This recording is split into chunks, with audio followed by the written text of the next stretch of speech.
From San Diego, California, this is a One Extraordinary Marriage Show, where being busy is overdone, romancing is fun, and scheduling sex is taking the guesswork out of wondering when you're going to get some. I'm Tony DeLorenzo, your co-host, along with my beautiful wife, Elisa. From coast to coast and around the world, thank you for joining us. It's time to talk sex, love, and commitment.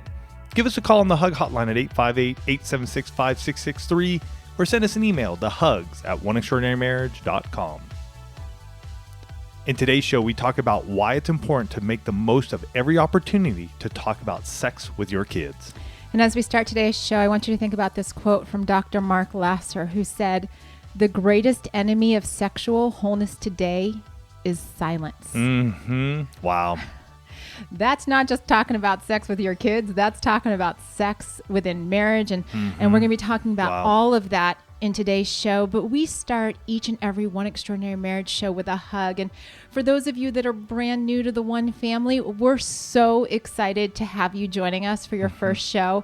A hug is an opportunity for you to hear from someone else in the One family. Someone just like you who has seen change in their marriage. And this week's hug is sponsored by Care.com. And Care.com is the world's largest digital marketplace for finding and managing family care. I mean, let's face it, you've got that never-ending to-do list. You've got things that you just want to get done, right? So hire a helper for your meal prep, your laundry, your errands, just to get things off your list. Or maybe you brought home a newborn baby and things can get a little hectic. So maybe you're going to think about hiring a housekeeper to help keep things tidy. Or like us, we just, between the kids' schedules and our schedules, there's stuff going everywhere. And honestly, I don't like cleaning my home. I'm just going to be clear. That is very much the truth. So quit pushing off the cleaning chores and hire a housekeeper instead. Using Care.com makes life simpler for families everywhere. It helped me to be able to see who was right in our area instead of searching through tons of sites. And it's so convenient. At Care.com, I can find, book, and pay for care all in one place. Care.com provides access to a variety of background check options you can purchase to help make the best hiring decision. Care.com is a great tool for me when I need care at a minute's notice. To save 30% off a Care.com premium membership, visit care.com/one when you subscribe. Now, this hug comes from a Facebook post from one of our Position of the Month Club members. And she said, "Hi guys, just joined last week. So last night my husband says, 'Hey, it's a new month. There's a new position.' So we tried it and loved it. It's a very intimate position. It was especially good for us because my husband has had a 3-level fusion in his lower back and is now facing another back surgery, and he hurts most of the time. This month's position seemed to be a good one for him. So thank you for that. And maybe this will help anyone else who has someone with back issues or other physical limitations." Oh, that's so good. That is so good. And for any of you who are interested in partnering up with us in the Position of the Month Club, hey, come and check it out at positionofthemonthclub.com. Absolutely. And the idea for this show actually came from a question that we'd received from one of the members who said, "I have a hard time talking to my spouse about sex, let alone my kids. How much information at different stages of childhood and adolescence? What does it look or sound like? What do we do with this?" Right? And other members were saying, where do I start? I've got a 10-year-old. Where do I start? Or what's appropriate and when? Because I can't keep just sort of saying, this is God's design, right? And so we're getting all of these questions, all these statements that were coming in from Position of the Month Club members. And then the other night, Tony and I are driving in the car with our middle schooler. And we've been pretty candid with our kids about sex pretty much their entire lives. Yeah, I mean, when you get behind the microphones week in and week out and we talk about it, they sort of overhear us talking about it. Or, when we're even bringing up topics, we don't hide it in our household. It's something that is brought up in conversation. So, yeah, we haven't hidden it from them.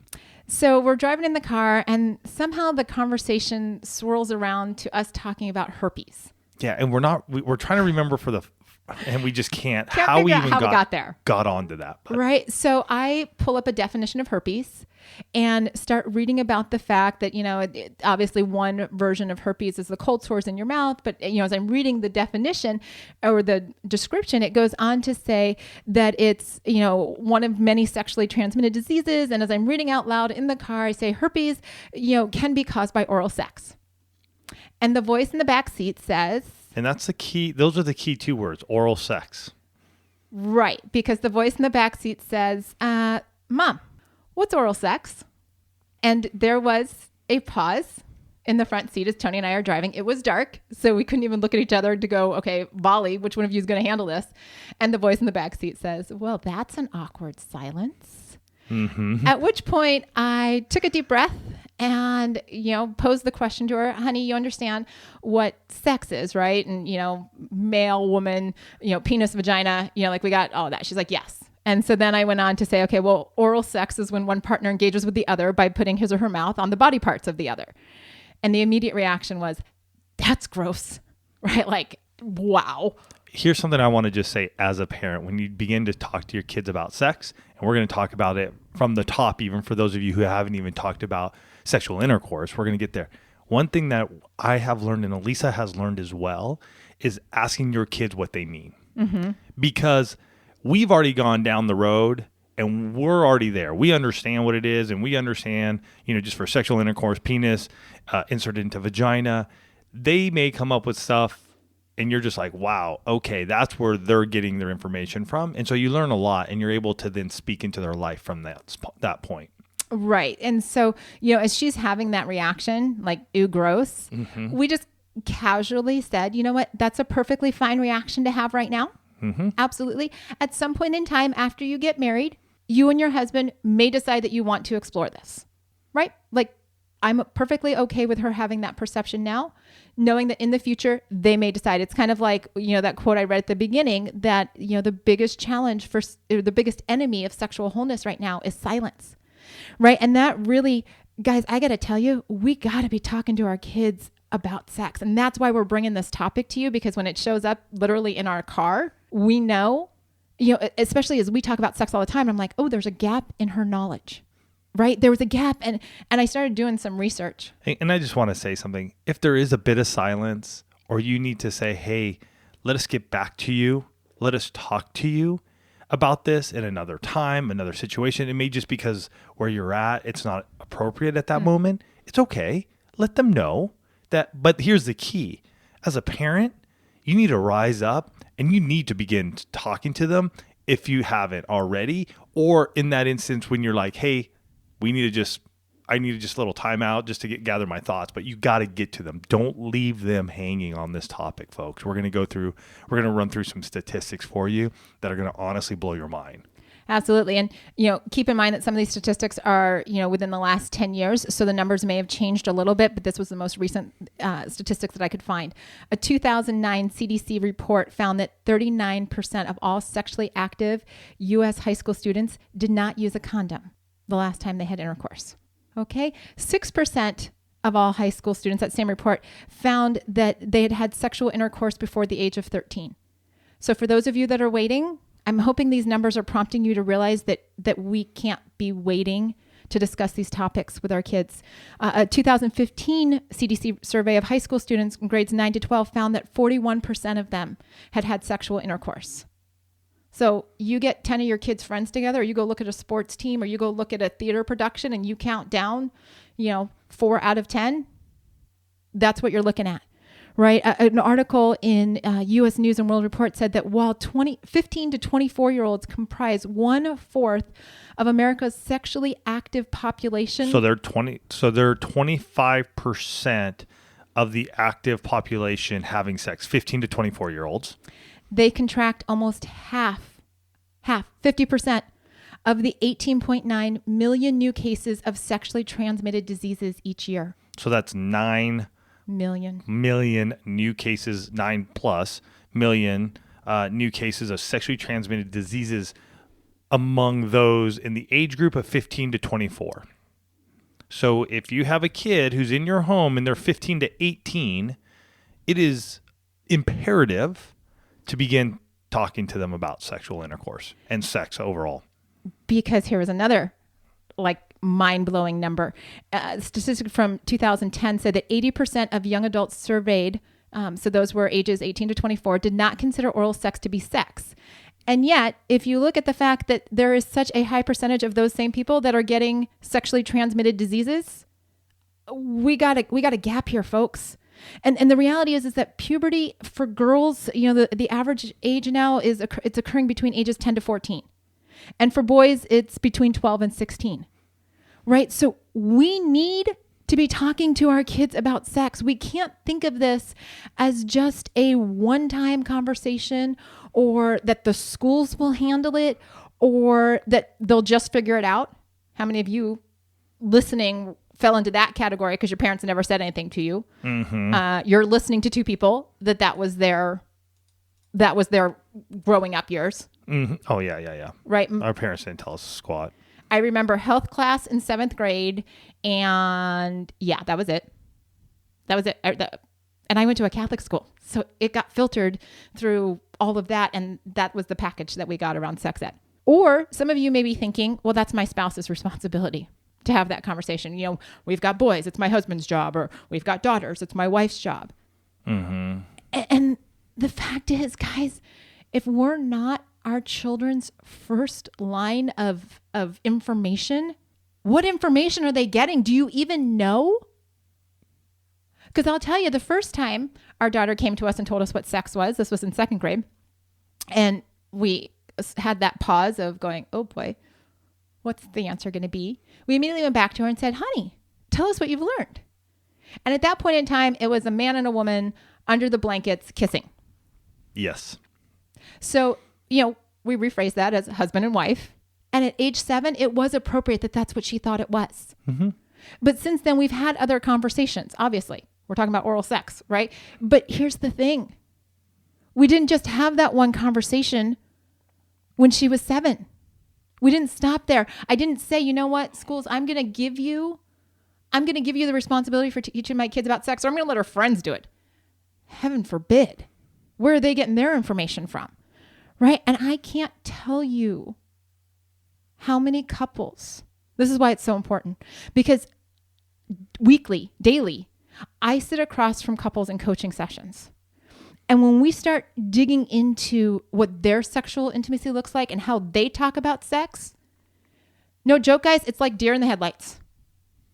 We don't talk about that. I have no idea what my spouse likes. I wouldn't even know how to bring up the topic. Yeah, and for those of you who are there, I mean, this is one of the things that, when we started the One Extraordinary Marriage show over 8 years ago now, the reason we started it was because we wanted to be able to talk about sex and sexual intimacy open, honestly, and transparently. Mm-hmm. Because we felt there was a big gap. There's a number of stuff talked about marriage overall, and we touch on it because each of the intimacies are part of our marriage. Where we found that there was the lack, and even in our own marriage for many years, was that sexual intimacy, talking about it with each other openly, honestly, transparently, time after time, year after year. We get better. We come up against issues that we're not sure about. We come back and we talk about them. We open up the conversation again because something didn't work the way we thought it was supposed to work. And so that's why we came up with our 19 questions to amazing sex. Mm-hmm. And we share this often, and if you haven't picked it up, do.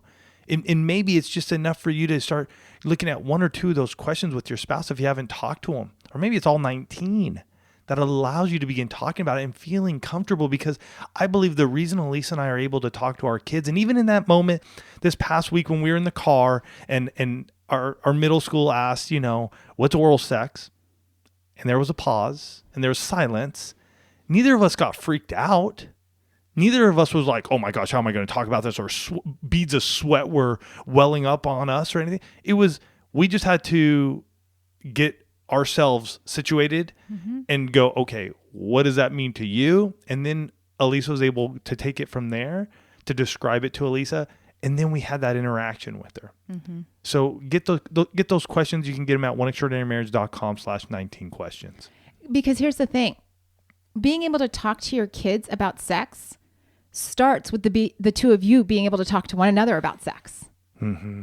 Because otherwise you are going to be in that place like Tony just described, the beads of sweat, the clenching in your stomach, what am I going to do here? What do I do? What do I say? Right? Because there's been no language around this developed in your marriage. And I get it, because there's been a generation that has been raised by parents, by and large, who have not talked about sex. who left, you and me to figure things out on our own. And then we got married and we had no idea how to have these conversations. And can I say something? Our parents, your parents, were doing the best they could. Absolutely. And the best that they could at their time. So a big piece of this too is that's the past. The past. You're an adult now. Mm-hmm. You've grown up. Forgive your parents. Okay? Elisa and I don't hold our parents not telling us about sex or sharing it with us and keep begrudging and holding it against them. We've released them. We let it go. So please, so that you can flourish and thrive in your sexual intimacy, let it go. Forgive your parents for what they didn't tell you. You're learning now. You're growing now. You're a new creation, and you're just constantly just going, okay, what am I learning today? So let's get moving today, right? And not worry about what they told us. We can be much more in the sense of a guidepost for our children. Absolutely. Because as the two of you step into this place of being able to have conversation around your sexual intimacy and really creating the extraordinary in your marriage around this area, I want to challenge you to think that you're actually, in doing so, changing the marriages of your children. Right? When you give them this language as they're, going from young children into teenage years, into young adult years, and they've learned how to discuss this openly, think of the impact that's going to have when they get married, right? When they're able to tell their husbands or wives, hey, you know what? We need to talk about sex. And maybe their husband or wife isn't in the same place, but lo and behold, they got some sweet in-laws who have already walked that road with their own kid and are willing to stand up and go, you know what, honey, or you know what, the husband, we're right here. Mm-hmm. We're right here for you, and we're here to help you guys as much as you need us. Absolutely, because in this age of sexual innuendo, sexual messages on every social media platform, you have a responsibility to your children to become their first and most trusted resource on this topic. I'm giving you that mantle. I'm giving you permission to step into this place because I want to ask you, what if you made a decision today, listening to this show, that you weren't going to let fear or embarrassment keep you from being a voice to your children?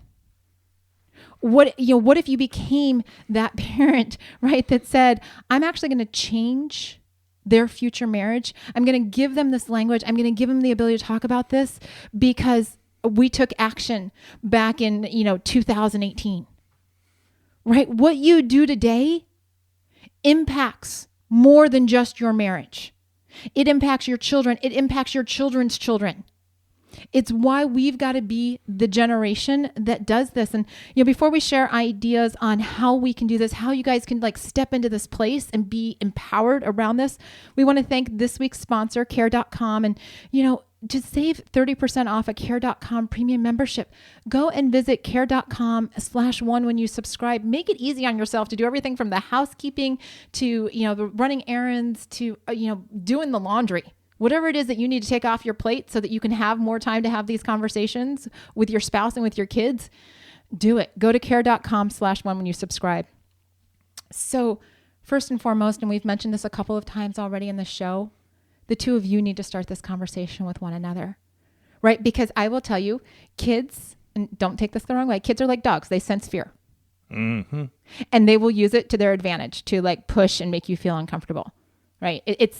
They're just gifted. We were all in that place at one point in time. Mm-hmm. They can tell when you're really awkward and when you're like, oh, right? And so the two of you have got to start the conversation. We've got the 19 questions that Tony talked about.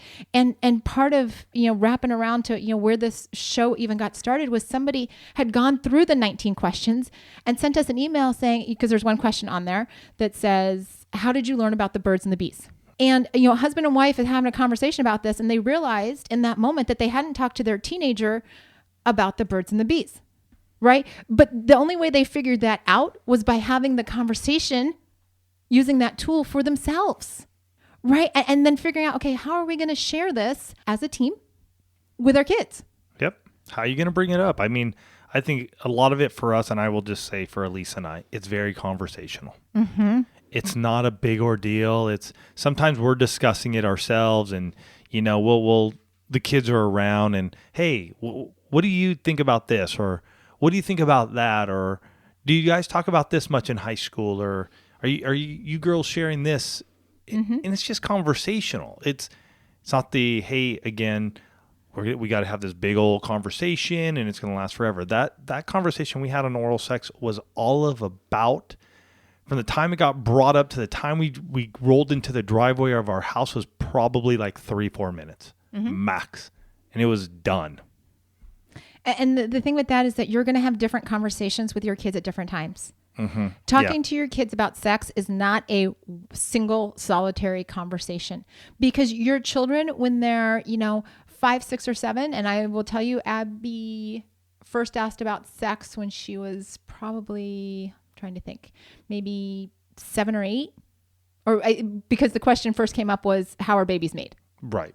That was the first question. That was the first question. So she wasn't specifically asking about sex, but the conversations that we've had over the years have changed, because when an opportunity presents itself, we don't just shove it under the rug. We don't say, you know what, we don't talk about those things. We say, okay, you know what? What's going on? What was the book when she asked that question? Because I remember there was a book that we had read that was perfect for that time period for her. Absolutely. And we're going to put a link to it in the Amazon shop. So for all of you that want to see some of these books, and we'll put it here in the show notes too. Right. It's called Where Did I Come From by Peter Mayle. The Amazon shop is oneextraordinarymarriage.com/Amazon shop. This was a book. This book has been around for generations. Okay. This was actually a book that my first exposure to sex at. I think I found it in the library when I was a little kid. But it was enough to just have the conversation again, that there was an ooh gross moment. But, for those of you that really want to frame sexual intimacy for your kids around the marriage relationship, when you're having these conversations, don't tell them that sex is bad. Like, can I be real clear? Please don't tell your kids that sex is bad. If you've ever had an orgasm, you know that sex is not bad, right? Like let's just own this. And it's an amazing way to connect with your spouse. Frame all the conversations around what you want them to know. This is an amazing experience between a husband and wife. This is how a husband and wife, connect with each other. This is what happens when you are married. Put the language in. Folks, tell them, right? We don't have to wonder how they're going to figure it out. It happens in marriage. We can tell them from a very young age and frame it around marriage. Tell them that sex is a beautiful thing between a husband and a wife, right? Again, understand that you're going to be having these conversations with them at different developmental periods. We talked just briefly here in the show about the fact that, puberty is starting between 10 and 12. Well, as their bodies are changing, let's not shy away from the fact that, your young men are developing beards and getting those deeper voices, and your young girls are developing breasts and they're getting their period. Like, all of that means that their bodies are developing in preparation for them to be sexually active. That's the whole purpose of puberty, right? Reproduction. So we've got to address what's going on with their bodies. That's one way to have the conversation. Another thing is, as your children get older and their friends start to change and you're hearing different things, guys, that statistic about, kids having sex before they're 13, that's real. That's happening at the middle school level. And I might be bursting some bubbles here, but we need to be aware. And I would even say the oral sex is even a bigger area that we need to be addressed, because so many don't even consider oral sex to be sex. And yet, if we go up there and we talk about 50% of those 15 to 24 are those that are contracting STDs, that's a big number. And let me tell you, you can contract and pass on herpes through oral sex. And so we need to be having this conversation with our kids. Well, we get emails from couples that are engaged that are telling us that they're not having sexual intercourse, but they are engaging in oral sex, sexual activities. Thank you. That way. And they're having a lot of challenges. I'm sorry. I was like, what's that word? Conditions, challenges. They're having a lot of challenges regarding or because of the fact that they're sexually intimate, right? And navigating this. So it doesn't necessarily matter if we're dealing with penetration. And that's something that we need to impress upon our kids. You can have all of the same, not all, but many of the same sexually transmitted diseases, whether it's oral sex or intercourse. You have the same emotional connection and you open yourself up, right? And we need to be telling our children that this is going to happen, that they may feel pressured. Like, let's give them and equip them and empower them before they're in that situation, so that if a boyfriend or a girlfriend says, hey, let's have sex or let's do this, they understand enough that they can stand up and be strong and make decisions out of a place of empowerment instead of out of just a reaction or a fear. We've told our middle schooler many a times, we said, hey, and I've told her, I said, listen, guys will say I love you just to have sex. Doesn't mean they do. So be aware, and I'm telling you that just now. In dads, you got to speak to your daughters, and moms, you got to speak to your sons, and we got to be able to, just because it's your daughter doesn't mean you just shut down. Man, you got to talk to her. You know the mind of a guy. She needs you to stand up and say, okay, I got it. And I told her that because I said it. I did it. And I think about the pain that I went through and the girls at the time and now women that are now that I had sexual intercourse with prior to marriage. Absolutely. And, as you're doing this, make a commitment to yourself and to your children that you will always answer them truthfully. Don't lie to them. Don't make up stories. If they ask you, answer to the best of your knowledge truthfully. If you don't know an answer, don't make up something. Please don't make up anything. Tell them that you have to do some research on it. Tell them that you'll find out the answer. And you know what? Let's talk about it tomorrow night, or let's set a date. It's kind of like we tell you guys, like if you're having a conflict or a situation in your marriage and we're like, if you don't know the answer, don't say, I don't know. Say, I need to research that, or I need to get back to you on that. I need to think it through. It's the same skill. It's the same skill you use in your marriage. We're just asking you to use it with your kids. The other thing too, can we encourage you not to make up names for the body parts? Right? Like, it's not like there was a time when it was called the vajayjay for the vagina. I've heard penises referred to as Mr. Happy. Just call it a vagina and a penis. Make it super easy. Respect your kids enough to equip them to respect their bodies. Yeah. Right. Absolutely. And, sometimes it just comes down to asking them when they pose a question to you and you're not sure where it's coming from, of asking them, or saying back to them, you know what, that's a great question. Encourage them, right? We want them to be in dialogue with us. We want them to know that it's okay to come to us. And so start off your response while you're collecting your thoughts, right? Sometimes we parents, we just need to collect our thoughts. And so instead of just going, oh my gosh, where did that question come from? Give them encouragement. Say, you know what, honey, that's a great question. What made you think of that? It may be some kid on the playground. It may be something they saw on the computer. It may be a book that they're reading for their science class. But ask them questions to draw out exactly what it is that they want to know. Because here's the thing, folks, we've been entrusted with these human beings. We've been entrusted to equip them and raise them to be sexually whole individuals on top of all of the other areas of their life that we're equipping them to do. So let's be their first and best resource. Let's walk into this place of being able to talk to our kids about sex, empowered, and encourage that we can actually influence generations by being sexually whole ourselves. Yeah, I love that. This is a big one, you guys. Gosh, and I'm just thinking about what we've talked about here over the last 20 minutes or so, and I'm just thinking, like, what I want to share with you is that be encouraged. Be encouraged. You are equipped to do this. You are. You just need to be willing to open your mouth and say something to your kid truthfully and honestly when they ask. And if they're not, then you're going to have to find opportunities. But you are equipped. We believe that in you.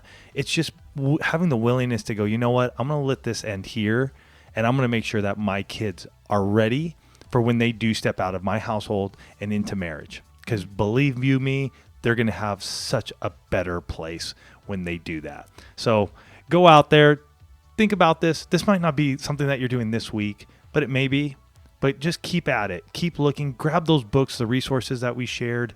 Go to oneextraordinarymarriage.com/Amazon shop. You're going to see 4 books right there, all talking about how to bring up and talk about sex with your kids. We love you guys. Have a fantastic week, and we'll catch you next week. Love you guys.